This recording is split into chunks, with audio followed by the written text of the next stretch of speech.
सेवा संघ आणि महाराष्ट्र सेवा संघाच्या कला विद्यासंघातर्फे प्रेक्षकांचं, रसिक प्रेक्षकांचं आणि आपल्या लेखिका पाहुण्यांचं आणि संवादक स्वागत. तसं बघायला गेलं तर कला विद्यासंघाचा हा आफ्टर पॅन्डेमिक निर्बंध हळूहळू शिथिल होत चाललेले तेव्हा नंतरचा हा पहिला कार्यक्रम आहे आणि अशी अपेक्षा होती. आणि जो रिस्पॉन्स हा कार्यक्रम जेव्हा आपण अनाऊन्स केला तेव्हा असा रिस्पॉन्स होता की खूप लोक उत्सुक होती वगैरे, मग ऑनलाईन करणार का तुम्ही वगैरे. पण आम्ही असं मुद्दामून ठरवलं होतं की यावेळेस आपण ऑनलाईन करायचा नाही आहे, हायब्रिड कार्यक्रम करायचा नाही आहे. कारण एक टेस्ट पण आहे की जर का आपण फिजिकल कार्यक्रम केला तर किती लोक येतील. कारण खूप लोकांनी मला असं सांगितलं होतं चर्चांमध्ये झालं की नाटक केव्हा सुरू होतं आहे किंवा कार्यक्रम केव्हा सुरू होत आहेत वगैरे वगैरे. पण मी म्हटलं ते सुरू होतील, नाटक किंवा कार्यक्रम होतील. तर तुम्ही येणार आहात का, तुम्ही नाटक बघायला उत्सुक आहात का. तर सगळ्यांचं असं हे होतं की येस आम्ही आहोत, उत्सुक आहोत आणि बघायचं आहे. तर आजचा मला वाटतं हा दुसरा दिवस असेल पाऊस थांबल्याचा. काल संध्याकाळपासून पाऊस नाही आहे. आज पावसाचं काहीही निमित्त नाही आहे आणि एक उत्तम कार्यक्रम आज आपल्याला इथे मुलाखतीचा बघायला मिळणार आहे. आणि त्या मानाने आपल्या इकडे गर्दी कमी आहे, पण होप सो की हळूहळू लोक येतील. एक अर्थात आपण एक हे केलं आहे की कार्यक्रमाचं व्हिडिओ रेकॉर्डिंग आपण करतो, जे नंतर आपल्या फेसबुक पेजवरती वगैरे आपण टाकणार आहोत. त्यामुळे जे मिस होतील, ज्यांना हे कार्यक्रम खूप तुम्ही जाऊन सांगाल जेव्हा, तर त्यांना बघायचं असेल तर ते बघू शकतात. तर मी या कार्यक्रमाच्या सुरुवातीला आपले सेवा संघाचे जे अध्यक्ष आहेत चंद्रशेखर कुलकर्णी यांना मी विनंती करतो की त्यांनी थोडंसं प्रास्ताविक करावं. नमस्कार. महाराष्ट्र सेवा संघाच्या कला विद्यासंघातर्फे आयोजित आजच्या या कार्यक्रमामध्ये मी तुम्हा सगळ्यांचं स्वागत करतो. कला विभागाचे अध्यक्ष महेंद्र तेलेदेसाई यांनी आता जी सुरुवात केली त्याच्यामध्ये सांगितलंच आहे.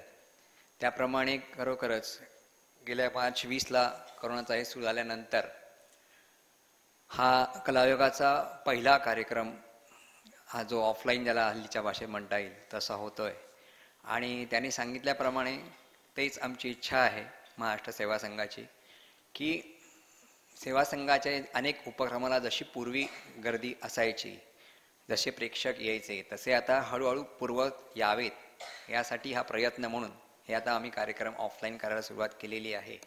आणि त्यातला हा पहिलाच कार्यक्रम कला विभागाचा आहे. या कार्यक्रमाचं वैशिष्ट्य असं म्हणता येईल की जसा एक पहिलं वैशिष्ट्य ज्याचं म्हणता येईल की करोनाच्या नंतरचा हा पहिला कार्यक्रम आहे. त्यानंतर म्हणजे थोडक्यात करोनानंतरची पुन्हा झेप किंवा पुन्हा सुरुवात आपण ज्याचं म्हणता येईल, तसंच कला विभाग हा जो आमचा आहे त्याची यावर्षीची जी नवीन समिती स्थापन झाली आणि जे नवीन सगळी मंडळी आली, तरुण मंडळी, त्यांचा पण हा पहिलाच कार्यक्रम आहे. त्यामुळे त्यांचं या कार्यक्रमाच्या आयोजनाबद्दल मी पहिल्यांदा स्वागत, अभिनंदन करतो. महेंद्र, त्याच्यानंतर कार्यवाह वैदेही फडणवीस, ते मोहित, इतर सगळी मंडळी जी आहेत त्यांनी हा जो कार्यक्रम व्यवस्थित आहे, म्हणजे कार्यक्रमाच्या पत्रिकेपासून आपल्याला दिसेल की अतिशय सुरेख याचं आयोजन त्यांनी या ठिकाणी केलेलं आहे. आणि महेंद्र, मला खात्री आहे की जरी आत्ता उपस्थिती कमी असली तरी ती नक्कीच हळूहळू वाढेल. आणि शेवटी दर्दी लोकांची गर्दी ही आपल्याला महत्त्वाची असते. दुसरी गोष्ट अशी की या कार्यक्रमाचा कलाझंकार विद्याझंकार कला विभाग याच्यातर्फे हा कार्यक्रम आयोजित होतो आहे. तर त्याविषयी थोडक्यात सांगू इच्छितो की मुलुंड विद्याझंकार ही मुलुंडमधली ज्येष्ठ संस्था, म्हणजे महाराष्ट्र सेवा संघाची स्थापना जरी 77ची असली तरी कला विभागाच्या स्थापनेनंतर सेवा संघाच्या सांस्कृतिक जे उपक्रम आणि त्याच्या मोठ्या प्रमाणात सुरुवात झाली. पण मुलुंड विद्याझंकार त्यावेळेला पूर्णपणे अनेक सांस्कृतिक कार्यक्रमांचं, सांगीतिक मैफिलींचं, व्याख्यानांचं आयोजन म्हणून विद्यासंघातर्फे केलं जायचं. आणि ज्येष्ठ संस्था होती. तर त्यांनी महाराष्ट्र सेवा संघाशी, आता त्यांच्याकडे थोडं कार्यकर्त्यांचं पाठबळ कमी असल्यामुळे आम्हाला विलीनीकरण करण्याची आम्हाला विनंती केली आणि महाराष्ट्र सेवा संघाचं आणि मुलं विद्यासंघाचं विलिनीकरण झालं. ते तर खरं 19मध्येच त्या प्रक्रियेला सुरू होती आणि त्याप्रमाणे महाराष्ट्र सेवा संघाच्या कला विभागाला आपण विद्यासंकार कला विभाग हे देऊन सेवा संघाचा कार्यक्रम त्या नावाने करण्याचा आपण निर्णय घेतला आणि त्याप्रमाणे हा कार्यक्रम होतोय. तसंच विद्यासंकारची मुलुंड पश्चिमेच्या स्टेशनजवळ इथे जागा पण आहे, त्या ठिकाणी देखील महाराष्ट्र सेवा संघाचे उपक्रम आता सुरू होतील. गाण्याचे क्लासेस किंवा इतर उपक्रमांचे क्लासेस अशा स्वरूपाचे कार्यक्रम आम्ही या ठिकाणी नक्कीच करणार आहोत. तर त्याची माहिती आपल्याला वेळोवेळी मिळेलच, आपण त्यालाही प्रतिसाद द्या. आज जो कार्यक्रम आहे त्याच्यामध्ये आई कुठे काय करते या मालिकेच्या लेखिका मुग्धा गोडबोले आणि नमिता वर्तक यांची मुलाखत सारंगी आंबेकर घेणार आहेत. महाराष्ट्र सेवा संघाविषयी पण बोला असं महेंद्रनी सांगितलं, म्हणजे अध्यक्ष म्हणून माझं ते आहे, पण सेवा संघाचे उपक्रम इतके आहेत की ते सांगणं म्हणजे वेळ भरपूर जाईल.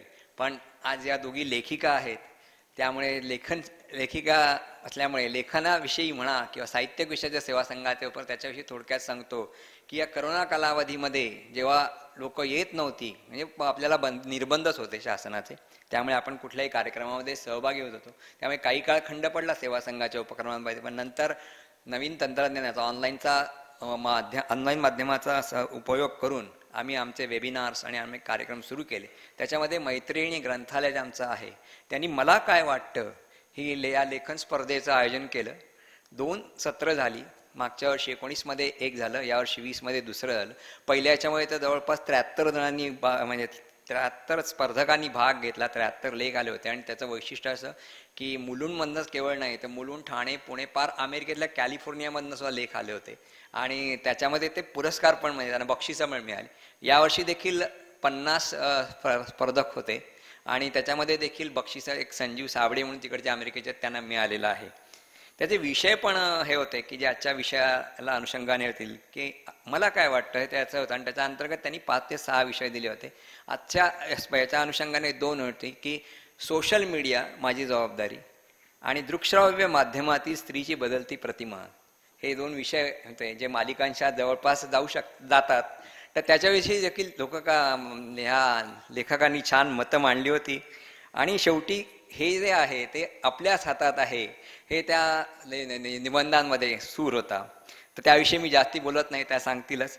पुन्हा एकदा तुम्हाला सगळ्यांचं स्वागत करतो आणि एवढंच सांगतो की आता म्हणजे आत्ताच बातमी मिळाल्यानं सांगितलं की 22 ऑक्टोबरपासनं नाट्यगृहांना परवानगी मिळणार आहे, म्हणजे सांस्कृतिक कार्यक्रमांना पूर्णपणे परवानगी मिळणार आहे आणि आम्ही पूर्ण जोमाने पुन्हा कार्यक्रम हे करणार आहोत. तर सगळ्याला तुम्ही अवश्य या, एवढेच तुम्हाला आवाहन करतो आणि रजा घेतो. धन्यवाद. सेवा संघाच्या विद्यासंकार कला विभागाचे काही जे कार्यक्रम आपण म्हणजे योजलेले आहेत ह्या पुढच्या वर्षांमध्ये, या वर्षामध्ये, त्याच्यामध्ये काही कार्यक्रम आहेत, काही उपक्रम आहेत. आत्ताच एक आपण एकांकिका लेखन स्पर्धा आयोजित केली आहे, ज्याचं त्याच्या एंट्रीज साधारणतः 15 ऑक्टोबरपर्यंत आपण त्या मागवलेल्या आहेत. आणि एक वाईल्ड लाईफ फोटोग्राफीची कार्यशाळा आपण घेणार आहोत नोव्हेंबर महिन्यामध्ये. त्याचबरोबर 19 ऑक्टोबरला एक आमचा विचार आहे, कोजागिरी आहे, तर स्टँडअप कवितांचा कार्यक्रम करायचा आहे. एक त्याच्यामध्ये उद्देश असा आहे की साधारणतः अशा कार्यक्रमांचा जो एज ग्रुप आहे हा 40 आणि 50च्या नंतरचा आहे. तर आपण अशा प्रेक्षकांना इथे आपण वू करू का जे 18-20 पासून ते 30-35 किंवा पुढे असे प्रेक्षक पण आपण इकडे बोलवलं पाहिजे इथे आणि इथे फुटफॉल वाढवला पाहिजे. त्या उद्देशाने आपण हा स्टँडअप कवितांचा कार्यक्रम, पुण्यातले काही तरुण कवी आहेत, आपला मोहित पण त्याच्या ग्रुपमधला आहे, तर त्यांचा एक थोडासा असं गिटारवरती कार्यक्रम ते आपण हे करणार आहोत आयोजित, तसं आहे. त्याच्यानंतर एक उपक्रमांमध्ये शॉर्ट फिल्म मेकिंग कार्यशाळा आहे, कारण आता शॉर्ट फिल्म्सचे खूप स्पर्धा वगैरे घेतल्या जातात सगळीकडे. आणि कॅमेरा हा आपल्या हातात मोबाईलमध्ये असल्याकारणाने आणि शूटिंग म्हणजेच फिल्म असं अनेकांना वाटल्या कारणाने ती लोक फक्त शूट करतात आणि शॉर्ट फिल्म करायचा आपण केलेलं आहे असं त्यांना वाटत असतं, एडिट केलं की झालं. तर त्यांना एक प्रॉपर थोडंसं मार्गदर्शन करावं ह्या दृष्टिकोनातून ती शॉर्ट फिल्म कार्यशाळा असावी. ती काय म्हणजे त्याच्यातून बाहेर पडल्यावरती तुम्ही फिल्म मेकर व्हाल असं आम्ही काही त्याच्यात म्हणणार नाही आहोत, पण तुम्हाला एक साधारणतः अंदाज येईल की आपण करू शकतो की नाही करू शकत, इतपतच त्याची ही असणार आहे. अभिनय कार्यशाळा असणार आहे, त्यामध्ये सुद्धा हाच उद्देश आहे की अभिनय आपल्याला करता येतो की नाही येणार, स्टेज फ्राईट म्हणजे काय ह्याविषयी आणि त्याच्यातले ते काही बेसिक्स तंत्र आपण त्यांना शिकवणार आहोत. नृत्य व संगीताचे कार्यशाळा असणार आहेत. म्हणजे ज्या रेग्युलर ज्या शिकवण्या किंवा असं काय असतं ना तर ते वेगळं, ह्या फक्त कार्यशाळा असतील ज्या 1-2 दिवसाच्या असतील, ज्या एक कॅप्सूल्ड तुम्हाला त्या माध्यमाबद्दल माहिती देतील. आणि अर्थातच आता 22 ऑक्टोबरला जर का कोविड निर्बंध उठले, कारण अशा ह्या बरेच वेळा झालेल्या आहेत, पण परत 3री लाट 4थी लाट वगैरे याच्या भीती दाखवतातच, बाजूला एक कंडिशन्ड असतं. तर तसं काही झालं नाही आणि 22 ऑक्टोबरपासून सुरू झालं. तर प्रायोगिक नाटकं हे करणार आहोत. इथे खूप छान आपल्याला हे आहे, परिसर आहे. तर प्रायोगिक नाटकं आपण इथे करणार आहोत. आणि आत्ता खरं तर उद्या अतुल पेठेचं शब्दांची रोजनिशी नावाचा जे नाटक आहे ते होणार होतं इथे, पण ह्याच कारणाने ते झालं नाही. पण तेही आपण करायचा आपण प्रयत्न करणार आहोत. आणि रेग्युलर एक प्रायोगिक नाटकाला इकडे एक बऱ्यापैकी वाव मिळेल असं आपण बघू. आणि एकांकिका स्पर्धाही आम्ही भरवणार आहोत, पण त्याला जरा थोडंसं एक माहोल पूर्ण झाल्यावरती तो करायचा आहे. तर हे असे कार्यक्रम आहेत. आज आपण आई कुठे काय करते ह्या मालिकेच्या लेखिकांशी संवाद साधणार आहोत. नमिता वर्तक ज्या पटकथा लेखिका आहेत त्या मालिकेच्या, आणि मुग्धा गोडबोले रानडे ह्या संवाद लेखिका आहेत. त्यांच्याशी संवाद साधणार आहेत सारंगी आंबेकर. तर आपण त्यांना इथे बोलूया. मुग्धा, नमिता, सारंगी प्लीज वरती या. मालिका हा आपला खूप जिव्हाळ्याचा विषय आहे आणि मस्त लिहिलेली मालिका, आणि ह्यांना काही कळतच नाही इथपासून ते तिथपर्यंत अशा सगळ्या ह्या असतात, प्रतिक्रिया असतात मालिका बघितल्यावरती.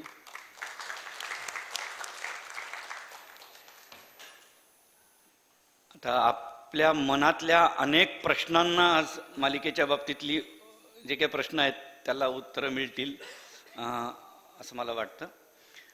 मी सेवा संघाचे अध्यक्ष चंद्रशेखर वझे यांना मी विनंती करेन की पाहुण्यांचं स्वागत करावं त्यांनी. सॉरी, चंद्रशेखर कुलकर्णी यांना.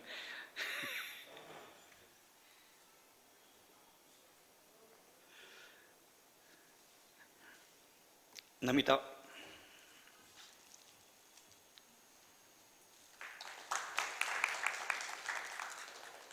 मुग्धा.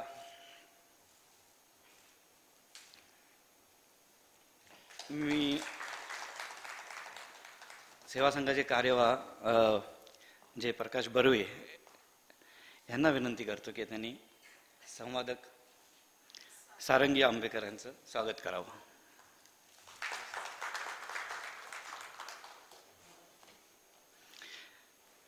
ॲज इट इज आपण वाट बघण्यात थोडासा वेळ घालवलेला आहे, त्यामुळे आपण लगेच सुरू करूया मुलाखतीला.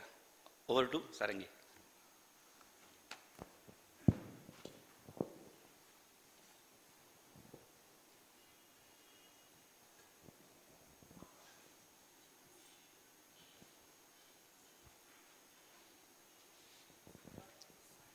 नमस्कार. खूप दिवसांनी माईक हातात येतोय आणि त्याचा आनंद खरोखर अवर्णनीय आहे.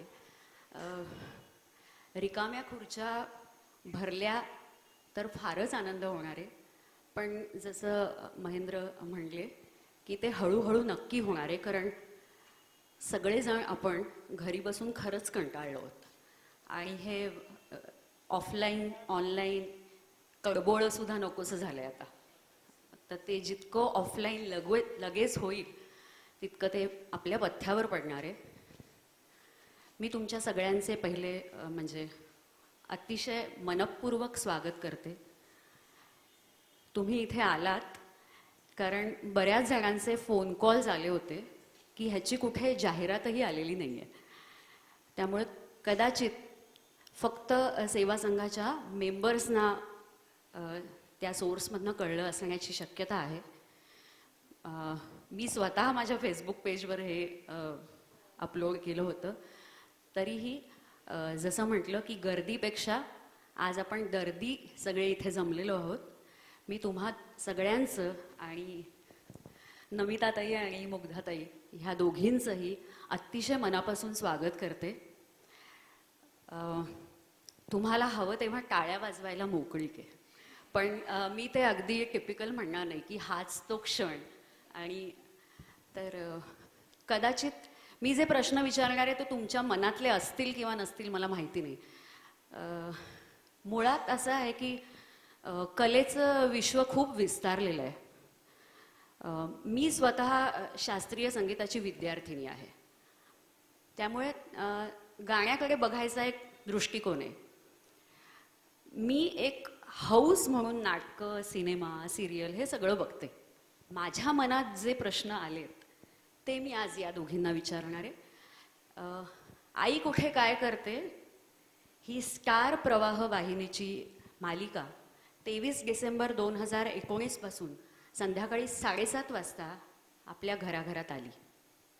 अतिशय कमी वेळात तिने रसिकांवर पकड घेतली. जिव्हाळ्याचा विषय आणि सकस आशय याच्यामुळे ती सर्वांची लाडकी सुद्धा झाली. ही लोकप्रियता आणि दर्जा टिकवण्याचं आव्हान हे खचित सोपं नाही. त्याचे मालिकेचे दिग्दर्शक, कलाकार हे आपण रोज पाहतो, पण त्याच्याच बरोबर असंख्य पडद्यामागची जी माणसं यामागे कार्यरत असतात त्यांच्याच योगदानामुळे हे आव्हान पेलणं शक्य होतं. महाराष्ट्र सेवा संघ कला विद्याझंकार विभाग आयोजित आजच्या संवादाच्या कार्यक्रमात देशमुख कुटुंबाच्या या 2 बोलवत्या धनिडींची गप्पा मारायला जितके तुम्ही उत्सुक आहात तितकीच मी सुद्धा उत्सुक आहे. तर आपण आता सुरू करूया. मी असा फॉर्मल परिचय करून देणार नाहीये. मी थेट नमिता यांच्याकडे वळतीये.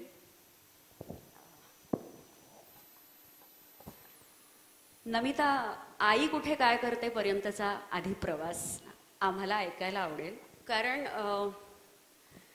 हे सगळं पुढे जे होत आहे त्याच्या मागे बरंच काही होत असतं आणि हा 1 दिवसातला 1 वर्षातला किंवा काही काळाचा नाहीये. हे सतत असं ते साठत येऊन एका कलाकृतीपर्यंत आपण येतो.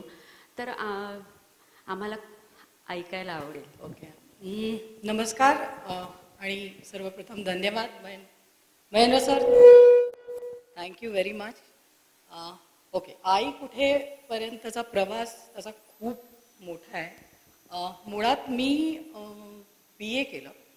घरात माझ्या नाटक, चित्रपट ह्याबद्दल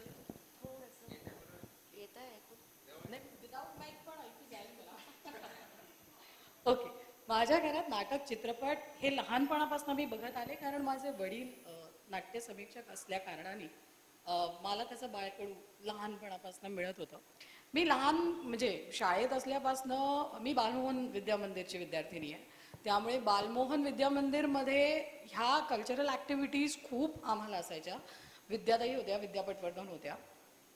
अकॅडमिक अभ्यासामध्ये मी फारशी हुशार नव्हते. मला नाटकांमध्ये आणि अभिनयामध्ये मुळात फार इंटरेस्ट होता आणि वडिलांचं एक कटाक्षाने सांगणं होतं की जे काय करशील ते खूप त्याचं प्रशिक्षण घे, त्याच्याबद्दल ची सगळी माहिती जाणून घे आणि मग त्याच्यात उतर. सो लहानपणापासूनच विद्याताईंच्या वर्कशॉपमध्ये विद्याताईंबरोबर नाटकात कामं करणं, असं करत करत करत करत शाळेपासून तो प्रवास सुरू झाला. बट मी असं कधीही कुठेही ठरवलं नव्हतं की मला ह्या क्षेत्रात यायचंय. त्यावेळेला मला आठवतंय, म्हणजे माझं ग्रॅज्युएशन झालं ते पण मी पॉलिटिक्समध्ये BA केलं आणि त्याच्यानंतर ओके मला एक छान नोकरी करायची आहे, नंतर मला लग्न करायचं आहे असंच डोक्यात होतं. पण त्या काळात मंगेश कदम, मला अजून आठवत आहे, मंगेश काका घरी आले आणि ते मला म्हणाले की तू इतकं काम केलंयस शाळेत असल्यापासून, विद्याताईंबरोबर काम करतेस. मी दुबेजींच्या वर्कशॉपमध्ये दरवर्षी मे महिन्याच्या सुट्टीत त्यांचं वर्कशॉप अटेंड करायचे. सो मंगेश काकांनी मला सांगितलं की नमिता, अल्फा मराठी, त्यावेळेला झी मराठी हे अल्फा मराठी होतं. सो अल्फा मराठीवर काही मालिका सुरू आहेत आणि तू ॲज अ एक्झिक्युटिव्ह प्रोड्युसर म्हणून का सुरुवात करत नाही. सो EP असं त्याला एक शॉर्ट फॉर्म आहे. सो मी हे मुद्दामून जास्ती एक्सप्लेन करून सांगते कारण सगळ्यांना ते जाणून घेण्याची उत्सुकता असावी. सो मी म्हटलं हे EP काय असतं, आणि त्याच्यासाठी त्यावेळेला आत्ता जसे मासकॉमचे कोर्सेस असतात किंवा एक पर्टिक्युलर स्पेसिफिक त्या टेलिव्हिजनसाठीचे कोर्सेस असतात, म्हणजे माझ्या वेळेला तसे कोर्सेस ॲज सच नव्हते. त्यामुळे मी म्हटलं हे EP काय असतं आणि मला काही वेगळं शिकावं लागेल, त्याचा काही कोर्स आहे. तर तो म्हणाला कोर्सेस आत्ता सुरू झाले आहेत, पण तू एक काम कर, राकेश सारंग त्यावेळेला मालिका सुरू करणार होते. त्यांच्या 3-4 मालिका सुरू होत्या त्यावेळेला. ETV होतं मराठी. सो त्यांची समांतर नावाची एक मालिका सुरू झाली होती आणि झी मराठीवर अल्फा मराठीवर जगावेगळी नावाची सुहास जोशी त्याच्यात होत्या, ती मालिका होती. आणि मी राकेश सारंगना भेटले आणि मी म्हटलं मला काहीच माहीत नाही, माझी स्क्रॅचपासून सुरुवात आहे, फक्त मला ह्याचं आकर्षण आहे, मला आवड आहे ह्या फील्डमध्ये येण्याची. तर तो म्हणाला हरकत नाही, तू काय काम करू शकशील. म्हटलं मला पडेल ते काम मी करेन, माझी काहीच हरकत नाही, मला शिकायचं आहे सगळं. सो माझा प्रवास राकेश सारंगच्या प्रोडक्शन हाऊसमधून सुरू झाला. त्यांच्या 3 सिरियल सुरू होत्या. सो मी इनिशियली त्यांच्याकडे एक ज्युनियर EP, सिनियर EP, मग आता EP म्हणजे काय, म्हणजे आता आई कुठे काय करते मध्ये सुद्धा मी एक प्रोजेक्ट हेड म्हणून काम करते. सो प्रोजेक्ट हेडचं काम वेगळं, लेखिकेचं काम वेगळं. सो मी ज्यावेळेला राकेश सारंगकडे EP म्हणून काम करत होते त्यावेळेला मला हेच होतं की आर्टिस्टना स्क्रिप्टचे डायलॉग्स ऐकवणे, त्यांच्याकडनं ते पाठ करून घेणे, कॉस्ट्युम्स बघणे, प्रोडक्शन बघणे, कुठचं लोकेशन आहे, काय आहे, आर्ट डिरेक्टर जो असतो त्याच्याबरोबर कोऑर्डिनेट करणे. सो मला वाटते इनिशियली मी त्या राकेश सारंगकडे काही वर्ष काम केलं. त्यातनं मला थोडं सगळंच नॉलेज यायला लागले, शिकायला लागले. मला बऱ्याच गोष्टी मी अब्झॉर्ब करत गेले आणि मग तिथून माझा प्रवास जो सुरू झाला, मग हळूहळू राकेश सारंगकडनं समहाव मी शिफ्ट झाले हिंदीमध्ये. त्यावेळेला CID सुरू होतं. सो मग मी CID मध्ये ज्या वेळेला गेले त्यावेळेला मी as a project creative head म्हणून गेले आणि मग BP सिंग होते. सो BP सिंगने 100 सुद्धा केली होती डिरेक्ट. सो त्याला मराठी लोक आणि मराठी रायटर्स आणि मराठी, ही वॉज व्हेरी, म्हणजे खूप फॉन्ड ऑफ होते ते. सो ते म्हणाले नमिता आप लिखती क्यों नहीं हो, एक कोशिश तो करो. म्हटलं क्राईम स्टोरी मैंने आज तक कधी वाचल्या आहेत, फक्त मी क्राईम स्टोरीज लिहिल्या नाही आहेत, कोशिश तो करके देख लो. सो माझा लिखाणाचा प्रवास ॲक्च्युली BP सरांपासून सुरू झाला CID. मग मी बरंच हिंदी केलं, म्हणजे राजश्री प्रोडक्शनमध्ये. लकीली मला खूप चांगले प्रोडक्शन हाऊसेस मिळत गेले. मी राजश्री प्रोडक्शनमध्ये काम केलं, BP सरांकडे CID मध्ये गेली, 3 वर्ष काम केलं, हेमा मालिनी प्रोडक्शन्समध्ये काम केलं. सो मला एक्सपिरियन्स खूप वेगळा मिळत गेला. मराठी आणि हिंदी ह्याचा डिफरन्शिएट करताना मला जाणवायला लागलं की काय काय फरक असतो. हिंदीची एखादी मालिका तुम्ही ज्या वेळेला करता आणि मराठीची मालिका करता, त्या काळात स्टार प्रवाह 2008 मध्ये लॉन्च होत होतं आणि त्यावेळेला मला स्टार प्रवाहमधनं कॉल आला आणि मी म्हटलं की मी ह्या बाजूने खूप काम केलंय, आता मला चॅनलमध्ये जाऊन प्रयत्न करून बघू दे काय वेगळी पद्धत असते. कारण या प्रोडक्शन हाऊसमधनं मी बरंच काही शिकले, अजूनही शिकायचंय, पण आता चॅनलमध्ये कशा पद्धतीचं काम होतं ते मला बघायचं होतं. आणि मग 2008 मध्ये ज्यावेळेला स्टार प्रवाह लॉन्च झालं त्यावेळेला मी स्टार प्रवाह जॉईन केलं. पण चॅनलचा जॉब अत्यंत वेगळ्या पद्धतीचा असतो. मला वाटतं बरीच वर्ष मी या बाजूला काम करत होते, त्यामुळे शूटिंगमध्ये प्रत्यक्ष असणं, शूटिंग अटेंड करणं, त्याची धावपळ, सो ते मला जास्ती भावलं होतं, ते मला कुठेतरी जास्ती आवडलं होतं. चॅनलमध्ये लॉन्च च्या प्रोसेसमध्ये मी होते, कालांतराने मग आय क्विट चॅनल. आणि त्याच्यानंतर एक फिल्म फार्म इंडिया नावाची कंपनी आहे, त्यांच्याबरोबर मी गेली 10 वर्ष होते. आणि त्या काळात मी स्टार प्रवाहावर गोठ नावाची एक मालिका होती, ज्याचे 5 एपिसोड झाले. त्याच्या आधी कारेधुरावा नावाची झी मराठीवरची मालिका होती. सो त्या सगळ्या मालिका मी केल्या. स्टार प्रवाहावर बरंच काम केलं, झी मराठीसाठी केलं. कलर्स मराठी त्याच्यानंतर झालं, त्याच्यामध्ये असावा सुंदर स्वप्नांचा बंगला नावाची मालिका होती. सो ह्या सगळ्या मालिकांमध्ये सुद्धा मी as a creative head, creative director म्हणून काम करत होते. पण मधून ज्यावेळेला आमचे रायटर अचानक सोडून जायचे, त्यावेळेला मधला जो काळ असतो टेलिव्हिजनचा, की तिकडे तुम्हाला तो वेळ नसतो की दुसरा रायटर बोलवा आणि त्याला समजवा आधी काय झालंय ते, आणि त्याच्याकडनं पुढे लिहून घ्या. सो त्या काळामध्ये मी लिहायला लागले, थांब मी बघते, जोपर्यंत रायटर येत नाहीये ना तोपर्यंत चल मी बघते. असं करून तो माझा लिखाणाचा प्रवास सुरू झाला. आणि आत्ता 2 वर्षापूर्वी डिरेक्टर्स कट नावाचं एक प्रोडक्शन हाऊस आहे, ज्याचे प्रोड्युसर राजन शाही आहेत. त्यांच्या मालिका हिंदी मालिकांमध्ये ते बरंच करतात. म्हणजे त्यांची स्टार प्लसला ये रिश्ता क्या कहलाता है नावाची मालिका गेली 13-14 वर्ष सुरू आहे. आणि त्यांनी मला बोलावलं की आम्हाला स्टार प्रवाहाने एक मराठी मालिका करायला सांगितली आणि आम्हाला मराठीमधलं काहीच माहीत नाही आहे, so would you be interested. So मी म्हटलं वाय नॉट. सो मी डिरेक्टर्स कटमध्ये ॲक्च्युली जॉईन झाले ती प्रोजेक्ट हेड म्हणून. पण मला वाटतं आई कुठे काय करते ॲक्सिडेंटली माझ्याकडे आलं आणि मला अत्यंत बरं वाटतंय की माझ्याकडे ते प्रोजेक्ट आलं. आणि आय एम सो ब्लेस्ड की मी ते प्रोजेक्ट लिहिते. मग असं झालं की एक टीम जमत जाते ना, सो त्याप्रमाणे मुग्धा आली, मग रवी आला, मग आर्टिस्ट जमत गेले. सो एक ती छान भट्टी जमत गेली. आणि आम्ही सगळ्यांनी एवढंच ठरवलं होतं की आपल्याला एक खूप छान प्रोजेक्ट करायचा आहे, खूप छान शो करायचा आहे. आणि त्याला इतका प्रचंड प्रतिसाद मिळतोय, वी नेव्हर एक्सपेक्टेड. आणि आम्हाला इतकं भरून येतं की जेव्हा लोक इतकं कौतुकाने बोलतात. सो आतापर्यंत तो प्रवास चालू आहे. I am writing it.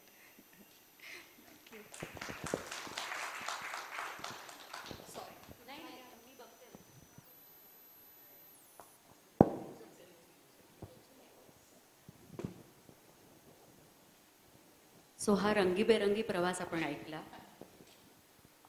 आणि ते एक हिंदी सिनेमातलं वाक्य आहे, गलत ट्रेन पकडने से भी कभी कभी आप सही जगह पहुंच जाते हो. तसं थोडंसं हे वाटेल फिल्मी, पण असतात अशा तर ह्या गोष्टी अशा होतात. पुढच्या प्रश्नाकडे नमिता मी वळतेय. पटकथा हे क्षेत्र तसं अनवट आहे. अनवट हा शब्द मी गाण्यातनं घेतला आहे, कारण अर्थात माझं असोसिएशन गाण्याशी. आम राग आणि अनवट राग असे 2 प्रकार असतात.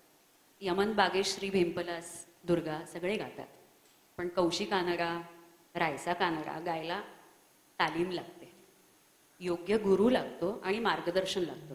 आणि त्याला एक थोडीशी परिपक्वता पण जास्त लागते. अगदी सहज म्हणजे मी बसले आणि मी अगदी उठून म्हणजे शहाणाच गाऊन आले आणि मी काय मैफिल मारली असं होत नाही. तर मग ह्याचं मार्गदर्शन ॲक्च्युली तू कधी सुरू केलं? मी आत्ता बोलताना तुम्ही सांगितलं की एकतर मुळात आधी कमलाकर नाडेकर्णी हे आपले वडील जे ख्यातनाम समीक्षक आहेत, नाट्य समीक्षक, त्यामुळे लिखाणाचं बालकडू होतं. जसं मुग्धाताईंकडे स्वतः आई मंगला गोडबोले यांना त्यांनी लिहिताना म्हणजे लहानपणापासून जन्मापासून बघितलंय. आणि त्याच्यासाठी किती कस आणि किती तयारी लागते हे आपल्याला माहिती आहे. मग तसं पटकथा जरी त्या क्षेत्रात क्रिएटिव्ह हेड किंवा एक्झिक्युटिव्ह प्रोड्युसर ह्या नात्याने तुम्ही वावरत असलात, तरी ॲक्च्युली हातात पेन आलं की ते वेगळं आहे. मग ते काय म्हणजे कसं मार्गदर्शन घेतलं? बाबांनी सांगितलं, घरून मिळालं का? काही गोष्टींना ह्या तिथे जाऊन शिकाव्या लागतात. म्हणजे गाणं शिकता येतं, पण मैफिलीत गाणं मांडायचं कसं हे मैफिल 2-4 आपटल्याशिवाय तसं ते येत नाही. मग तसं झालं का? काय होतं ते? नाही, मुळात बाबांचा आणि मालिकेचा काही संबंध नाही असं बघायला गेलं तर. म्हणजे माझे बाबा माझ्या घरातच एक समीक्षक आणि क्रिटिक असल्यामुळे माझी मालिका ते बघत असताना मला जी धाकधूक असते की आता काय येणार आहे पुढे प्रश्न. नाही, मार्गदर्शन म्हणायला गेलं तर खरं सांगू का, माझे गुरु असं म्हणाल तर मी ज्या हिंदी प्रोडक्शन हाऊसमध्ये काम करत होते, of course as a project head मला प्रत्येक मीटिंगला बसावं लागायचं, प्रत्येक स्टोरी मीटिंगला बसावं लागायचं.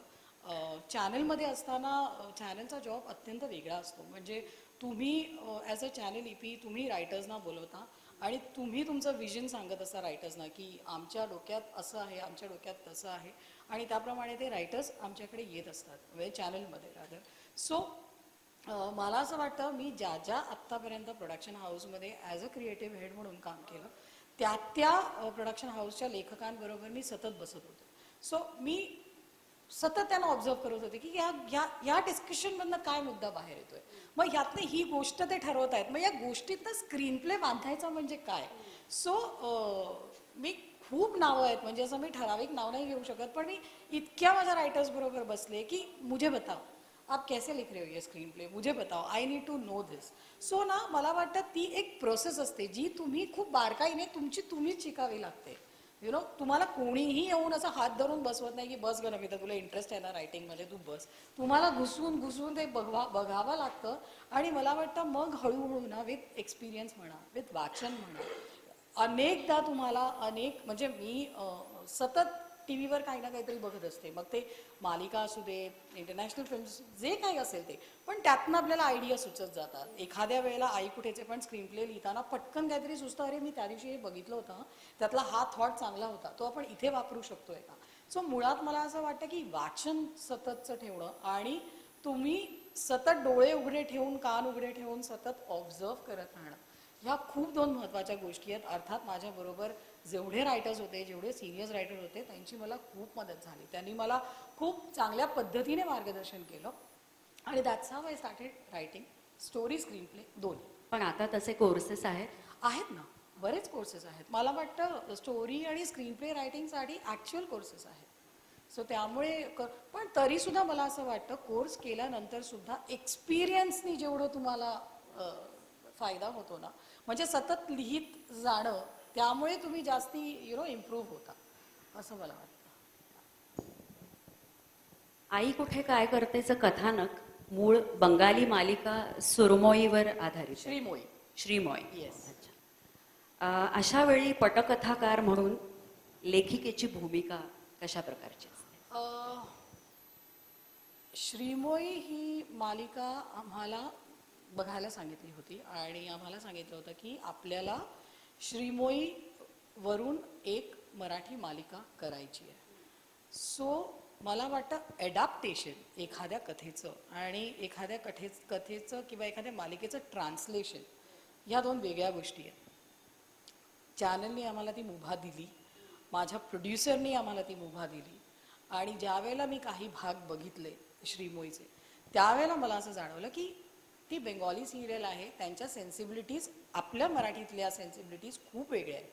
मी तसंच्या तसं करूच शकत नाही. मग काय करायचं, मग मी माझ्या प्रोड्युसरला सांगितलं की सर मला जिस्ट कळलं, मला त्यातली गोष्ट काय आहे ती कळली, पण आता ती मला माझ्या पद्धतीने मांडू दे. ते म्हणाले हरकत नाही, मी तुला अजिबात असं म्हणणार नाही की तू तशीच्या तशी कॉपी कर, पण जे काय करशील डू बेटर दॅन दॅट. आणि मला वाटतं त्या प्रोसेसमध्ये मग मुग्धा, रवी ही लोक इन्व्हॉल्व झाली. आम्ही एकत्र बसून ह्या सगळ्याचं ब्रेनस्टॉर्मिंग केलंय. मी एकटी नाही आहे, I am not the only one, this is a team work. आम्ही सगळ्यांनी मिळून ते सगळे कॅरेक्टर्स डेव्हलप केले आणि त्या पद्धतीने आम्ही ते बिल्ड करत गेलो. म्हणजे मला वाटतं प्रत्येक कॅरेक्टर, मग आई कुठे काय करते मधली संजना का होईना, पण तिला सुद्धा तिची एक बाजू आहे. नाहीतर आत्तापर्यंत आपण बघतो की मालिकेतली एखादी निगेटिव्ह किंवा एखादी सेकंड वुमन म्हणजे ती वॅम्प. सो आपल्या आई कुठे काय करते मध्ये प्रत्येक कॅरेक्टरला एक त्यांची बाजू आहे. सो आम्ही खूप पर्टिक्युलरली ह्याबद्दल विचार करून खूप डिस्कशन्स, आम्ही खूप भांडायचो, खूप आर्ग्युमेंट्स व्हायच्या आमच्या, पण आम्ही अल्टिमेटली एक एक कॅरेक्टरवर बसायचो की अप्पा कसे असतील, कांचन कशी असेल, त्यांच्या घरातलं वातावरण काय असेल, मग ते मिडल क्लास असतील का, मग मिडल क्लास असतील तर बोरिवलीतला बंगला कसा दिसेल. सो बारीक सारीक गोष्टी आम्ही डिस्कस करत करत करत करत करत करत एक अख्खा ग्राफ तयार केला, एक कॅरेक्टर ट्री तयार केलं आम्ही. आणि त्याच्यानंतर मग गोष्टीला सुरुवात केली. जेव्हा तुमची कॅरेक्टर्स खूप पक्की असतात ना, जेव्हा तुमची कॅरेक्टर तुम्ही खूप पक्की बनवता ना, त्यावेळेला मग ती गोष्ट पण आपोआप सुचत जाते, ती गोष्ट पण आपोआप बनत जाते. मला वाटतं म्हणून आत्ताही लोकांना कॅरेक्टर्स लक्षात राहतात, लोकांना अप्पा लक्षात राहतात, लोकांना कांचन लक्षात राहते, लोकांना अर्चना पाटकर आणि किशोर महाबोले नाही लक्षात राहत. सो मला वाटतं ते क्रेडिट याचं आहे की कॅरेक्टर्स जेवढी पक्की होतात. सो ती प्रोसेस अशी होती की आमचा एक ग्रुप मीटिंग आम्ही रोज ऑफिसमध्ये बसायचो, इन्क्लुडिंग माय प्रोड्युसर. म्हणजे ते मराठी नसून सुद्धा ते इतके इन्व्हॉल्व्ह व्हायचे आणि त्यांचे इनपुट्स असायचे. म्हणजे ही पात्र योजना आधी व्हायची. येस, आधीच Okay. पात्र योजना करावी लागते, कारण त्या हिशोबाने मग आम्ही ठरवतो की ओके फाईन, मग ह्यांचं ह्यांच्याबरोबर काही नातं असेल, ते कसे वागतील, ते काय कपडे घालतील, त्यांचं काही लकब असेल का बोलण्यातली, इतक्या बारीक सारीक गोष्टीवर आम्ही डिस्कस करत होतो आणि मग ते एक एक कॅरेक्टर बनत गेलं. So it is a long process. म्हणजे एखादं चॅनल ज्या वेळेला तुम्हाला सांगतं की तुम्हाला एक मालिका बनवायची आहे, सो मला वाटतं निदान 1 महिना 1.5 महिना त्याच्यावर काम करावं लागतं. त्याची कथा, पटकथा, त्याचे संवाद, त्याचं वाचन. सो त्याशिवाय आणि पूर्ण तुमची तयारी असल्याशिवाय ना डायरेक्ट शूटवर उतरण्यात काही अर्थ नाही, असं आम्हाला सुद्धा वाटतं आणि आम्हाला तेवढा तो वेळ मिळाला. सो म्हणून आत्ता इतक्या 400 एपिसोड, 450 एपिसोड, ऑलमोस्ट 500 आमचे कम्प्लीट होतील आता. 500 एपिसोड पर्यंत आमचं कॅरेक्टर जरा सुद्धा कुठे हल्लेलं नाहीये, कारण इतकं फिक्स्ड आहे प्रत्येकाच्या डोक्यात, इव्हन त्या आर्टिस्टच्या डोक्यात. म्हणजे चुकून मागून माझ्याकडनं सुद्धा काही लिहून गेलं तर ते म्हणतात मी असं का बोलीन, मी असं नाही बोलणार, असं आर्टिस्टना सुद्धा आता ते कळतं. सो मला वाटतं इट्स अ टीम वर्क, खूप मेहनत आहे त्याच्यामध्ये, इट्स अ हार्ड वर्क. पूर्वी दूरदर्शनच्या काळात मालिकेचे मोजके भाग असायचे. मला आठवतंय 13 भाग, अगदी फारच मोठं म्हणजे मग 52 आठवडे, आणि आठवड्याला 1 भाग सरासरी. हे डेली सोप्सचं हे नंतर सुरू झालं, म्हणजे मी माझ्या लहानपणीचं बोलते. त्यामुळे कथानकात एक नेमकेपणा आणि मूळ जर कलाकृती कुठल्या कलाकृतीवर ते बेस्ड आधारित असेल तर त्याच्याशी एक इमान बऱ्यापैकी राखलं जायचं, एक कटिबद्धता असायची. नाही तिथे तसं लिहिलं नाहीये ना, मग आम्ही असं फेरफार करू शकत नाही. आता अनेक वाहिन्यांवर असंख्य मालिकांच्या चढाओढी चाललेल्या आहेत. बरेचसे निर्णय हे TRPवर अवलंबून असतात असं आम्ही ऐकतो. त्यामुळे कथानकात थोडीशी अनिश्चितता येते. मग अशा वेळी तुमच्या लेखनावर त्याचा काय आणि कसा परिणाम होतो? समजा काही तुम्ही एखादं काही पर्टिक्युलर एक ट्रॅक नवीन सुरू झाला, तो नाही तितकासा अपील होते असं जर लक्षात आलं व्ह्युअरशिपवरनं, किंवा प्रतिसाद मिळत असतं, कारण आता तर अगदी तात्काळ मिळतात ते, म्हणजे लोक त्यांच्या कमेंट्स किंवा काही सगळं फेसबुकवर आणि वेगवेगळ्या माध्यमातून व्यक्त होतात की काय ही अशी वागतेय, ही असं कसं बोलतेय वगैरे. अशा वेळी काय असतं, नेमकं काय होतं? तुला मला विचारतो. हा हा, अच्छा, मला दोघींनी सांगितलं तरी हरकत नाही, तुम्ही सांगा. नाही, एक महत्वाची गोष्ट अशी जी नेहमीच सगळीकडे बोलली जाते ती अशी आहे की जो तुम्ही म्हणताय जो डायरेक्ट रिस्पॉन्स देणारा ऑडियन्स असतो, म्हणजे फेसबुक किंवा इंस्टाग्राम वगैरे वगैरे, हा मुळात टेलिव्हिजन बघणारा ऑडियन्स नसतो. आपल्याकडे मध्यंतरी मी एक खूप चांगलं सेमिनार अटेंड केलं होतं, म्हणजे मी इन्सिडेंटली ते बघितलं. तर असं धरलं जातं, हे मी केवळ एक गंमत, कदाचित तुमच्यापैकी काही लोकांना याच्यात इंटरेस्ट असेल म्हणून, की मुंबईत म्हणजे महाराष्ट्रामध्ये आणि त्यातही मुंबईमध्ये 46% लोक डेली सोप बघतात. म्हणजे 46% लोक रोज दिवसात एक तरी एपिसोड बघतात आणि 20% लोक हे OTT प्लॅटफॉर्मवरती काहीतरी बघतात, म्हणजे वेब सिरीज म्हणतात त्याला. म्हणजे अजूनपर्यंत त्याच्या प्रमाणामध्ये एवढी व्यस्तता आहे. तर ते जे 46% लोक प्रत्येक एपिसोड बघतात त्याच्यातला सुद्धा एज ग्रुप काय असतो, म्हणजे साधारण 35च्या पुढचे लोक डेली सोप बघतात असं आपल्याकडे धरलं जातं, 35-40च्या पुढचे.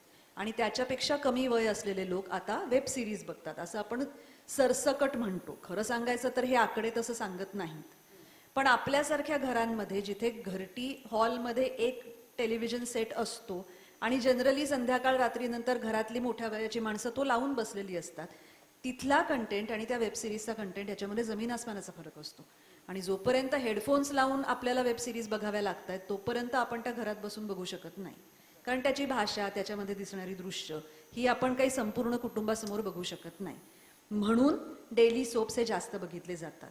आणि जी माणसं ते डेली सोप्स बघतात ते नेसेसरीली फेसबुक किंवा इंस्टाग्रामवर ऍक्टिव्ह नसतात. तो परत वर्ग वेगळा आहे, तो एज ग्रुप वेगळा आहे. त्याच्यामुळे फेसबुक किंवा इंस्टाग्रामवर एखाद्या मालिकेबद्दल आलेली मतं ही आम्ही 100% ग्राह्य नाही धरू शकत. त्याला आपण असं म्हणूया की एक दिशा मिळते कदाचित, किंवा एक सरसकट मत जरी नाही म्हटलं तरी सुद्धा समाजातल्या एका हिश्श्याला हे आवडत नाहीये किंवा हे आवडतंय इतपतच आम्ही त्याला महत्व देऊ शकतो. त्यामुळे ती येणारी रिॲक्शन धरून आम्ही मालिका नाही करू शकत.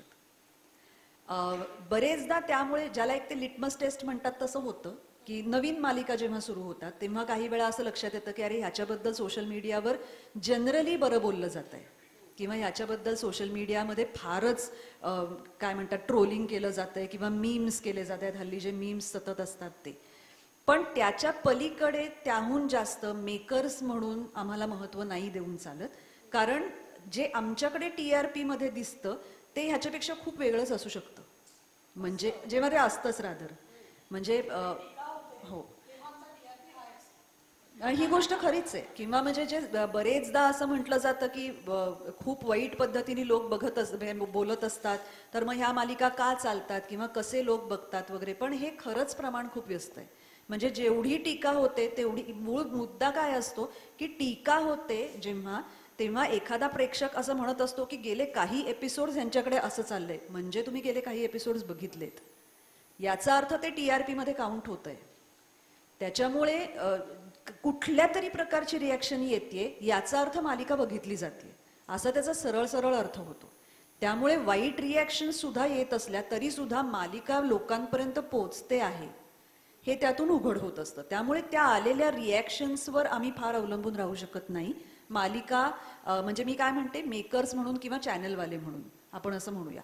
बाकी आता काय मतं एकूणच मालिका आणि हे सगळ्याच स्तरातल्या माणसांना ते हिंदीमध्ये किंवा इंग्लिशमध्ये वाक्य आहे ना की I am not an ice cream, I can't please everyone. तसं मी मालिका काही व्हॅनिला आईस्क्रीम नाहीये की सरसकट सगळ्यांना आवडेलच. त्यामुळे कोणाला आवडेल कोणाला आवडणार नाही, कोणाची म्हणजे बऱ्यापैकी बांधेसूद असतं ते. मी काय म्हणते सांगू का की त्याच्या मागे खूप मोठा अभ्यास असतो. म्हणजे मला असं नेहमीच वाटतं की असं जे जनरली म्हटलं जातं की लेखकांना काही कळत नाही का किंवा मेकर्सना काही कळत नाही का, रादर कसं आहे की ह्या सगळ्याच्या मागे प्रचंड मोठी एक यंत्रणा काम करत असते ज्यांचा अतिशय मिनिट टू मिनिट बारकाईने अभ्यास असतो. त्यामुळे कुणीच म्हणजे ना नमिता ना मी ना रवी, रवी म्हणजे आमचा दिग्दर्शक, आज आत्ता माझ्या डोक्यात आलं म्हणून आम्ही हे केलं असं आम्ही कुणीच काहीच करू शकत नाही. त्याच्या मागे एक प्रचंड मोठी चॅनल नावाची एक संस्था असते जी मिनिटाचा आम्हाला काहीतरी एक फीडबॅक देत असते किंवा आमच्याकडनं त्याचा हिशोब मागत असते की तुम्ही हे असं का केलं, ह्याचा परिणाम काय झाला. त्यामुळे एका माणसाच्या डोक्यात आलं म्हणून मालिकेमध्ये एखादी गोष्ट घडली असं कधीच होत नसतं. कुणाही लेखकाच्या नाही, कुणाही दिग्दर्शकाच्या नाही, कुणाही EPच्या नाही. ती संपूर्ण टीमची एक प्रोसेस असते आणि ती तशीच फॉलो केली जावी लागते. त्यामुळे कुणी एक जबाबदार त्यासाठी नसतो, कुणी एक त्याच्यासाठी दोषी नसतो आणि कुणा एकाचं त्याच्यात क्रेडिट नसतं. सगळंच आहे.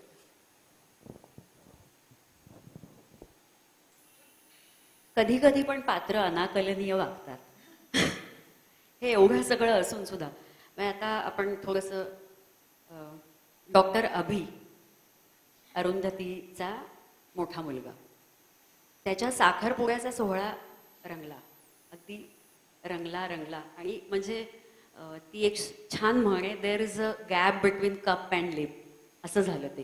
म्हणजे अगदी हातात बोटात ती अंगठी जाणार आणि ती पडली.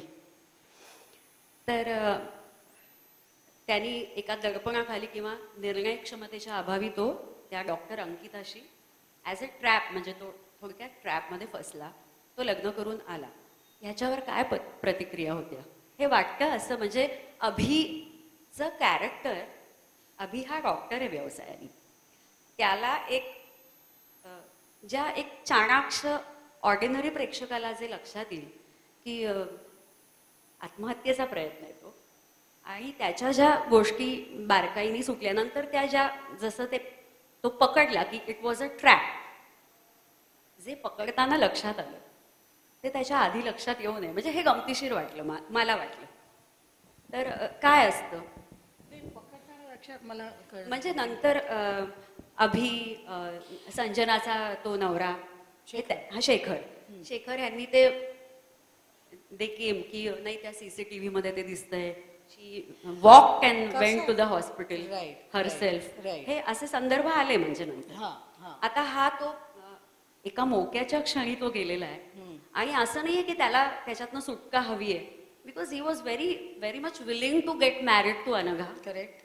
आणि असं असताना तो, मला थोडासा विरोधाभास कुठे माहिती वाटतो किंवा गमतीशीर मी म्हणते, तो डॉक्टर आहे आणि आत्ताची पिढी सुपरफास्ट आहे, म्हणजे ह्या अशा बारकुशा घटना कशा नजरअंदाज होऊ शकतात. मुळात जर अभिचं कॅरेक्टर बघितलं आपण पहिल्या एपिसोडपासनं, तर अभि डॉक्टर आहे, प्रोफेशन, त्याच्या प्रोफेशनमध्ये तो परफेक्ट आहे. पण जेव्हा आपण अभिषेक देशमुख, अभि अरुंधतीचा मुलगा म्हणून जेव्हा त्याच्याकडे बघतो, त्यावेळेला आपल्याला कळतं की डे 1 पासून आपण दाखवतोय की तो स्वतःच्या मतावर किंवा स्वतःच्या निर्णयावर ठाम राहणारा मुलगा नाहीये. तो डामाडोल होतो, तो घाबरतो, तो कॉन्फिडेंट नाहीये. सतत त्याची आई त्याला सांगते की अभि असं करून चालणार नाही, तुला तुझ्यातला कॉन्फिडन्स वाढवायचा आहे, तुला स्ट्रॉंग राहायचं आहे, तुला तुझे निर्णय घेता आले पाहिजेत. आणि मला वाटतं की तो ओव्हर इमोशनल आहे, ओव्हर सेन्सिटिव्ह आहे. सो प्रोफेशन वाईज एखादा माणूस अत्यंत परफेक्ट आहे, पण ज्या वेळेला इमोशन्सची गोष्ट येते, अंकितावरच्या प्रेमाची गोष्ट येते, त्यावेळेला तो धावत गेला. जेव्हा त्याला कळलं की अरे माझ्यामुळे कोणीतरी मुलगी, she is trying to commit a suicide, त्यावेळेला त्याला सहन नाही झालं, त्याने नाही बघितलं आजूबाजूला काही आणि तो तिकडे धावत गेला. म्हणजे मे बी तो प्रत्येक वेळी, आपण प्रत्येक एपिसोडमध्ये त्याच्यानंतर हे दाखवत गेलो की तो म्हणतो की माझ्या लक्षातच नाही आल्या या गोष्टी. मला सगळ्यात महत्त्वाचं काय वाटलं की तिचा प्राण वाचवणं. माझ्या त्या क्षणी हे होतं की माझ्यामुळे आज तिचा जीव जातोय आणि तो जाता कामा नये, त्यामुळे मी सगळं मान्य केलं. ती ज्या पद्धतीने रडत होती, तिची आई ज्या पद्धतीने हातपाय पडत होती, मला सहन नाही झालं. सो मला असं वाटतं की अभिचं कॅरेक्टरच आपण तसं दाखवलंय, की ज्यामुळे इवन यश त्याला म्हणतो, त्याचा धाकटा भाऊ त्याला म्हणतो की अभि, अरे या साध्या गोष्टी आहेत त्या तुला कळल्या नाही. थोडंसं म्हणजे आता सगळी माणसं त्या सोहळ्याला जमली आहेत आणि युजली माहितीये, आता आपण म्हटलं की बंगाली सेन्सिबिलिटीज आणि आपल्या घरात एक साधा, म्हणजे हा मी अगदी तर्कसंगत म्हणून जे मला वाटतंय ते मी सांगते की लग्न कार्याच्या दिवशी वगैरे आपण एकट्या नियोजित वर वधूला जाऊ देण्याची अशी आपली प्रथा नाही. म्हणजे समबडी हॅज टू अकंपनी. मी चाललो आणि मी गेलो आणि मी पोचलो आणि मी लग्न करून आलो, हा जो घटनाक्रम आहे. पण मी तुम्हाला सांगू का, तो एक ड्रामा आहे. म्हणजे तो ड्रामा बघायलाच तर लोक येतात ना. त्यांनी मला वाटतं हायेस्ट TRP मला त्या एपिसोडला होता, कारण अभि आता लग्न करून येणार की अभि त्या अंकिताला तिथेच ठेवून येणार, अनघाचं काय होणार हे बघायला ऑडियन्स आलं. सो मला वाटतं ऑनेस्टली स्पीकिंग, टेलिव्हिजनमध्ये ह्या गोष्टीत अनेकदा लिबर्टी घेतली जाते आणि आम्ही ती घेतो, कारण लोकांना सुद्धा ती आवडते. म्हणजे ऑडियन्सना सुद्धा हा तर्क तुम्ही विचारताय म्हणून. अदरवाईज येस, अनेक जणांनी हा विचारला असेल, पण तुम्ही पण बघितलात ना एपिसोड, ऑफकोर्स ती क्युरिओसिटी असते, राईट. सो मला असं वाटतं हा ड्रामा फार अपेक्षित असतो, हा गरजेचा असतो. जर तुम्ही म्हणालात तसं, मी बेंगॉली सेन्सिबिलिटीज प्रमाणे जर हे सगळं खूप लॉजिकली केलं असतं ना, तर त्यातनं काहीही ड्रामा झाला नसता. लोकांनीच स्वतः म्हटलं असतं माहिती आहे मला काय होणार आहे पुढे, आम्ही कशाला बघू, आम्ही अजून 4 दिवसांनी बघू, मग तो येणार, आम्हाला माहिती आहे. See, this is called television writing. आपण धक्का तंत्र म्हणा. Exactly. This is called a television writing, जिथे तुम्ही जितकं लॉजिक देता येईल तितकं. आय एम नॉट सेइंग की पूर्णपणे लॉजिकली आपण हे करू शकतो. जितकं लॉजिक देता येईल तितकं लॉजिक देऊन तुम्ही लोकांना एक ट्विस्ट देत राहता आणि ते ट्विस्ट खूप अनपेक्षित असणं गरजेचं आहे. म्हणजे खूप प्रेडिक्टेबल ट्विस्ट आले ना की मग लोकांना ते कळतं. See audience is very smart, viewers are very smart. त्यांनाही हे नक्की माहिती आहे फोन आला म्हणजे हा गेला आणि आता येणार अंकिताबरोबर लग्न. पण तो कसा गेला, ती प्रोसेस जी आहे ना त्याच्यासाठी व्ह्युअर्स टेलिव्हिजन बघतात किंवा ती मालिका बघतात. सो येस, आम्हाला बरेच तुम्ही जसे विचारले तसे अनेक प्रश्न आले, पण आम्ही त्याचं उत्तरही वेळोवेळी, मला असं वाटतं जे जे प्रश्न व्ह्युअर्सच्या मनात असतात ना त्याचीच उत्तरं आम्ही आमच्या प्रत्येक मालिकेतनं आणि संवादातनं देत असतो. दॅट इज द इझी वे. लोकांनाही हे पुढे पुढे कळत जातं. आणि अनेकदा असं होतं की ऑडियन्स व्ह्युअर्स ती तेवढाच एपिसोड बघून प्रश्न विचारतात. म्हणजे पुढे अरे थांबा, आहे ना पुढे, होईल ना पुढे, त्याचं एक्सप्लेनेशन मिळेल ना तुम्हाला. सो ऑफकोर्स आम्ही प्रत्येक वेळी त्याचं एक जस्टिफिकेशन, त्याचं एक एक्सप्लेनेशन देत असतो पुढे जाऊन त्या त्या शो त्या त्या एपिसोड. म्हणजे ह्यालाच एक पुस्ती म्हणून बेसिकली काय आहे की आपण ना जर प्रत्येक गोष्ट आपल्या दैनंदिन आयुष्यात जशी चालली आहे तशीच्या तशी दाखवायला लागलो तर का बघतील ती लोक. म्हणजे आपलं सगळ्यांचं रोजचं आयुष्य हे बऱ्यापैकी कंटाळवाणं असतं, त्याच्यात काहीच घडत नसतं. तेच आपण मालिकेत जसंच्या तसं जर दाखवायला लागलो तर लोक का म्हणून ते बघतील. त्याला आपल्याला काहीतरी एक 10% ड्रामा हा द्यावा लागतो ज्याच्यासाठी ते बघतात. आता तुम्ही तो कशा पद्धतीने देता किंवा तुम्ही कशाला ड्रामा म्हणता ह्या दोन वेगळ्या गोष्टी झाल्या. म्हणजे काय पायरीवरनं तेल सांडलं आणि एखादी बाई पडली हा ड्रामा बघायला तुम्हाला आवडतो का तुम्हाला घरातल्या काहीतरी छोट्या छोट्या पण ड्रामॅटिक गोष्टी बघायला आवडतात. हा इंडिव्हिज्युअल चॉईस आहे. पण ड्रामा हा मालिकेमध्ये द्यावाच लागतो आपल्याला, त्याला काही पर्याय नसतो. आणि ह्या पर्टिक्युलरली घटनेच्या बाबतीत असं आहे की जर आपण बरेचदा असंही होतं जेव्हा हा अभि अनघा वगैरे सगळा हे सुरू झाला तेव्हा आम्ही जस्ट या पॅन्डेमिकच्या मुळे सिल्वासाला शिफ्ट झालो होतो आणि संपूर्ण टेलिव्हिजन यंत्रणा ही कम्प्लिटली हादरलेली आणि हललेली होती. कुणालाही काहीही कळत नव्हतं की आपण मुळात इथे जे आम्ही सगळे सिल्वासाला शिफ्ट झालो होतो आणि सिल्वासाला शूटिंग सुरू झालं होतं इथे आपण 4 दिवस राहणार आहोत का 4 महिने राहणार आहोत याचा कुणालाही काहीही अंदाज नव्हता. म्हणजे एवढी डिफिकल्ट सिच्युएशन टेलिव्हिजनच्या इतिहासामध्ये माझ्या मते फार कमी लोकांवर आली असेल. म्हणजे या काळातल्या सगळ्याच मालिकांच्या बाबतीत मी म्हणते. जेव्हा आम्ही ह्या गोष्टीचा विचार करत होतो तेव्हा आम्हाला प्रामाणिकपणे असं वाटत होतं की आत्ता आपल्याला इथे असं काहीतरी घडवणं गरजेचं आहे जे पुढच्या महिन्याभरासाठी आपल्याला काहीतरी फुटेज देऊ शकेल किंवा आपल्या गोष्टीमध्ये आपल्याला काहीतरी ज्याला मीठ म्हणतात ते देऊ शकेल. नाहीतर त्या एका घरामध्ये आपण नाचगाणी आणि गोडगोड गोडगोड सीन्स किती करणार किंवा किती केले तर लोक ते तेवढ्याच आनंदाने बघतील. साधं आहे ना, तुम्ही एक दिवस बघाल दुसऱ्या दिवशी तुम्हाला असं वाटेल की अरे इथे काहीच घडत नाहीये. जे काहीतरी घडवत राहण्याशिवाय आमच्याकडे पर्याय नव्हता. त्यामुळे त्या सगळ्या काळामध्ये फॉर दॅट मॅटर मला असं खरंच प्रामाणिकपणे वाटतं की त्या सगळ्या काळात ज्या ज्या मालिकांनी जे जे काही काही घडवून आणलं ना ते सगळे विनर्स आहेत अक्षरशः. कारण एवढा स्ट्रेस आणि एवढी ॲडव्हर्स सिच्युएशन टेलिव्हिजनच्या इतिहासात खरंच कुठल्या मालिकांना कधी आली नसेल जेवढी या मधल्या सगळ्या काळात आली. त्यामुळे मला असं वाटतं की फॉर दॅट मॅटर हे सगळं लोकांनी बघितलं, त्याच्याविषयी काहीतरी त्यांचं मत होतं. खूप आम्हाला वेडेवाकडे अतिशय घाणेरडे मेसेजेस यायचे, घाणेरड्या भाषेत लोक बोलायचे. म्हणजे चॅनलच्या लेवलवरती सुद्धा दखल घ्यावी लागली होती इतक्या वाईट पद्धतीने. आम्हाला दोघींना तर खूपच, म्हणजे 900 DMs ते इंस्टाग्रामवर वगैरे असे आम्हाला मेसेजेस होते. कारण पण मग आम्ही असं म्हणत होतो की याचं कारण लोक तेवढे इन्व्हॉल्ड आहेत किंवा लोकांना एका विशिष्ट पद्धतीने गेलेली ही मालिका बघायची आहे, त्याच्यात त्यांना अशा प्रकारचा ड्रामा आवडत नाहीये. ठीक आहे, हरकत नाहीये, ह्यातून आपण पुढे काय करू शकतो. पण ही अशी परिस्थिती येऊ शकते जी कुणालाच माहिती नसतं ना. म्हणजे सिरियल सुरू करताना आम्हाला कुणालाच माहिती नव्हतं हे असं काहीतरी होणार आहे. त्यामुळे ह्या परिस्थितीतनं मार्ग काढतच डेली सोप्सना पुढे जावं लागतं. याच्याशीच थोडंसं आणखीन एक गंमत मी पुढे वाढवते. याच हॉलमध्ये काही वर्षापूर्वीचा प्रसंग आहे. भक्ती बर्वे इनामदार यांना पुरस्कार प्रदान सोहळा होता.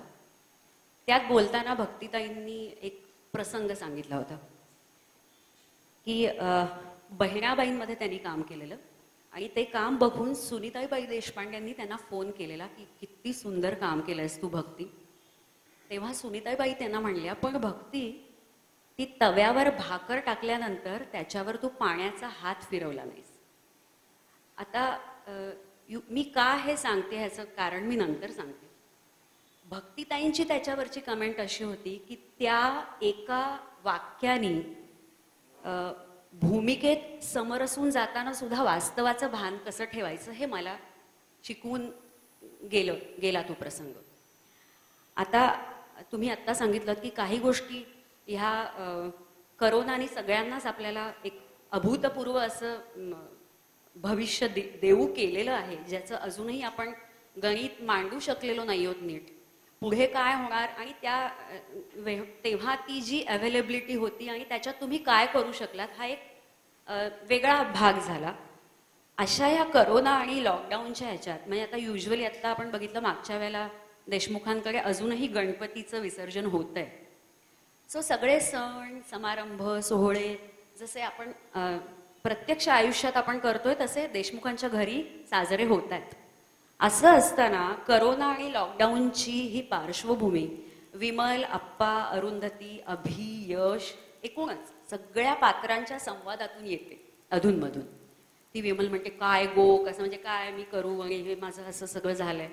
पण कुठलंही पात्र अलीकडे बाहेरून येताना मास्क लावून आलेलं तर कधीच दाखवलं नाही. हा एक गमतीशीर भाग आहे. पण काय म्हणजे ह्याच्या मागची म्हणजे कुठल्या मी फक्त आई कुठे काय करते ह्याच्याबद्दलही म्हणत नाही. एक 2-4 मालिका हँडफुल मी पटकन उचलल्या. सगळीकडे करोनानी यच्चयावत जगाला ग्रासलेलं आहे. असं असताना वास्तववादी जर गणपती घरी येतोय तर बाहेरून घरी येताना मास्क का नाही येते? पण बाहेरून घरी आलेल्या प्रत्येक माणसाला आपण हात धुवायला लावतो मालिकेमध्ये. बाहेरून आलेल्या प्रत्येक माणसाला आपण आधी हात जाऊन हातपाय धु असं म्हणायलाच लावतो. कारण काय होतं ते त्या मास्कचा जोपर्यंत निर्बंध होतोय तोपर्यंत आम्ही ते पाळत होतो. पण मास्क हा शूटिंगच्या दरम्यान हा त्रासदायक होऊ शकतो. कारण मेकअप पासून प्रत्येक गोष्टीवर त्याचा परिणाम होतो. घाम येतो आर्टिस्टना आणि तो कॅरी करणं डिफिकल्ट असतं.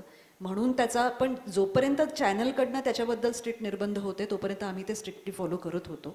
फॉर दॅट मॅटर शूटिंगच्या ठिकाणी अजूनही आमच्याकडे खूप व्यवस्थित काळजी घेतली जाते.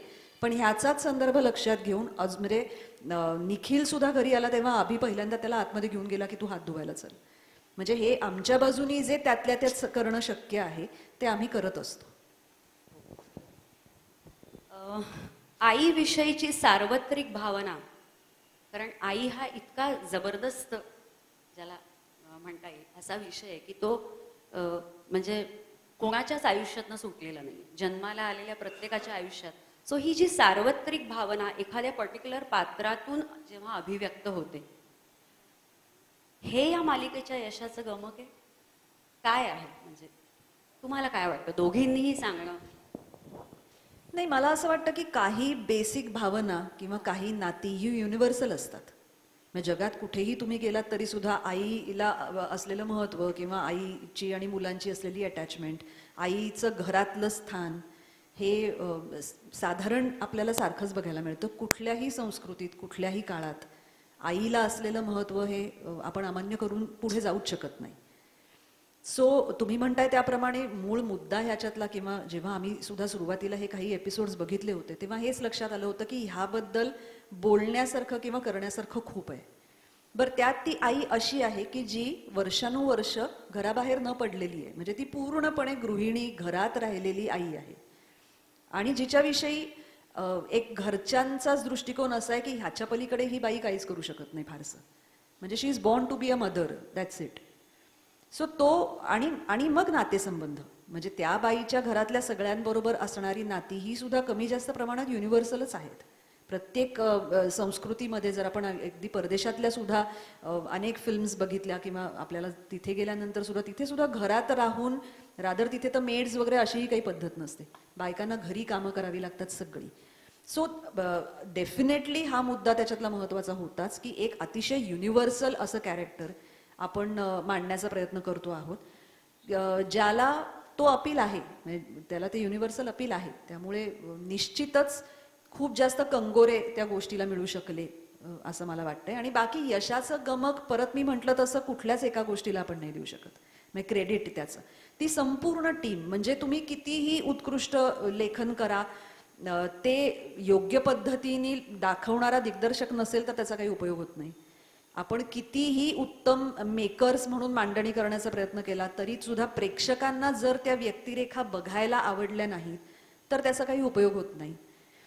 हे सगळं ह्या क्षेत्राचंच रादर असं आहे की हे सगळेच एकमेकांवर एवढे अवलंबून असतात ना की तुम्ही कुठलाही एक फॅक्टर त्याच्यातला बाजूला काढून ती मालिका यशस्वी झाली असं म्हणूच शकत नाही. त्यामुळे ह्या मालिकेचं यश जर काही असेल किंवा लोकांना काही जर आवडलं असेल तर त्याची जमलेली भट्टी एवढंच आहे. कारण अगदी प्रामाणिकपणे सांगायचं झालं तर नमिता काय किंवा मी काय, आम्ही अनेक ठिकाणी अनेक गोष्टी लिहिल्या असतील किंवा आमच्या कलाकारांनी अनेक मालिकांमधनं कामं केली असतील, आमच्या दिग्दर्शकांनी याआधी अनेक मालिका दिग्दर्शित केल्या आहेत. पण या मालिकेमध्ये ते सगळं जसं जुळून आलंय किंवा जमून आलंय तसं कमी वेळा ते जमून किंवा जुळून येतं. त्यामुळे यश म्हणाल तर त्याची जमलेली भट्टी एवढंच मला म्हणावं असं वाटतं.